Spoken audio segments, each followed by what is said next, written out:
Hoy día estoy con mi tía, yo le digo Lolo, y este canal se llama Cocinando con Nachi y Lolo. Y hoy día vamos a hacer cocadas. Sí, ven porque tengo esta masa como que parece caca.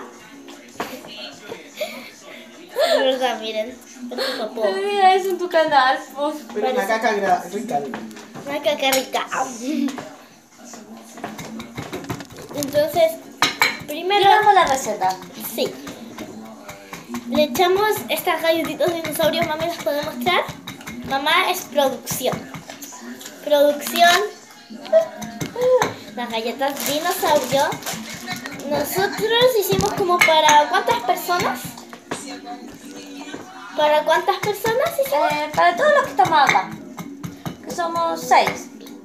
Para 6 personas. ¿Repartir? Para 6 personas y un perro. Ya se necesitan 6 paquetes, no, 5 paquetes de galletitas de dinosaurios que producción mostró. Y echamos mucho manjar, entonces miren mis manos. Y vamos a poner otras galletas que se llaman... ¿Cómo se llaman esas galletas? Estas se llaman galletas Santiago. Santiago. Surtido de galletas. No sería.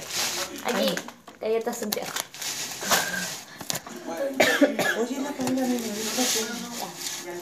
Entonces, vamos a volver con el video cuando ya podamos mezclar. No se puede. No, Sí se puede. Poner pausa. Ah, bueno. Un tiro volvemos cuando las galletas esas estén todas molidas.